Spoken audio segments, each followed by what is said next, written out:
Taï. On commence cette semaine la lecture des parachiotes du Mishkan, de la construction du sanctuaire. On a l'habitude de considérer qu'il y a 4 parachiotes qui parlent de la construction du sanctuaire. Parashat Teruma, Parashat Tetzavé. Tetzavé, c'est plus les vêtements, mais il y a encore donc la suite. Et Vayakel et Pekoudé, qui parlent de la réalisation. Il y a l'ordre dans Teruma et Tetzavé, c'est l'ordre de le faire. Et la réalisation de le faire, eh bien, se fait dans Vayakel et Pekoudé. Et on dit Kitissa, Kitissa, ça parle beaucoup de la faute du veau d'or. Mais dans Kitissa, même si ça parle essentiellement de la faute du veau d'or, il y a quand même le début qui parle de Shabbat. Enfin, il y a beaucoup de sujets qui sont abordés dans Kitissa, notamment le Shabbat. Et puis encore, il reste des petites choses encore concernant le Mishkan, le sanctuaire, comme la confection notamment de l'huile d'onction, etc., des kétorettes. Tout ça, c'est dans Kitissa. C'est pour ça que ça m'amène en fait à dire que on ne doit pas vraiment dire qu'il y a 4 parachiotes concernant le Mishkan, mais 5. Et de compter Kitissa. Pourquoi? Parce que dans la paracha Kitissa, comme je dis, il y a un passage important qui parle du Shabbat, notamment les versets Veshamru ben Israël et Shabbat, qu'on lit le vendredi soir, qu'on lit le samedi matin dans la Tefila, qu'on lit dans le Kiddush, donc des versets fondamentaux. Et cette présence du Shabbat dans cette paracha vient nous indiquer que les travaux qui sont interdits de faire le Shabbat sont les travaux qui se faisaient pour la construction du Mishkan. C'est-à-dire que on construit le Mishkan, mais le Shabbat, on arrête tout. Rien ne peut justifier de travailler le Shabbat, même la construction du Mishkan. La seule chose qui pourrait être autorisée, c'est si on doit sauver une vie. Puis Kwar Nefesh, que la Torah. Si on doit sauver la vie, alors bon, là, il n'y a plus de discussion.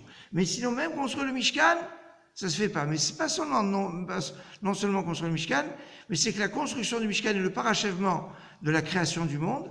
Asher bara Elohim la'asot, que Dieu a créé pour faire quoi? Dieu a donné à l'homme la possibilité de parachever le monde, c'est-à-dire il a fait l'homme incirconcis pour qu'on fasse la mila, qu'on fasse la circoncision pour qu'on arrive à une plénitude. Dans le même esprit, le monde lui manque un certain nombre de choses, notamment le lieu de référence de la présence de Dieu. Dieu est présent dans le monde, il n'y a pas de souci, quel que soit le lieu, mais il va avoir un endroit où sa présence sera plus remarquable pour pouvoir remarquer la présence d'Hachem partout, mais avec cette référence qui va être le Mishkan. Et donc le sanctuaire, c'est donc de faire un lieu pour attirer la présence divine, qui est donc l'aboutissement de la création du monde. Donc c'est quelque chose de fondamental.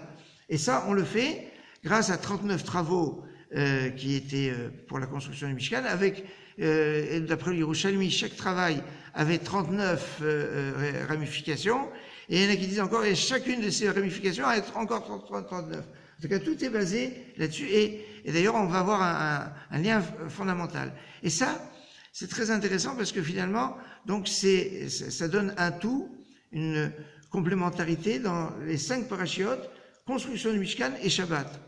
Alors si on a un tout de cette façon, alors et avec comme Shabbat comme référence par rapport à la construction du Mishkan, et on a dit il y a 5 parachiotes. 5, la lettre qui correspond en 5, c'est le He. Or, on vient de terminer une période qu'on appelle Shovevim. Shovevim, c'est la période de 6 semaines où on parle de la sortie d'Égypte et le don de la Torah. C'est ça donc. Le don de la Torah, c'est pas seulement Yitro, c'est Mishpatim.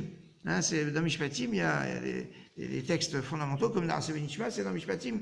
C'est pas dans Yitro. Et donc les 6 parachiotes, le but de la sortie d'Égypte, c'est quoi? C'est le don de la Torah. Et donc tout cet aboutissement en 6 parachiotes, eh bien, va correspondre le 6, c'est la lettre Vav.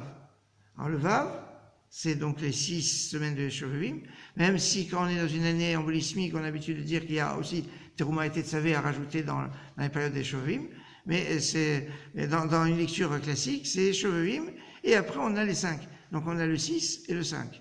Or, le nom de Dieu, comme on voit dans la guerre contre Amalek, le nom de Dieu n'est pas complet.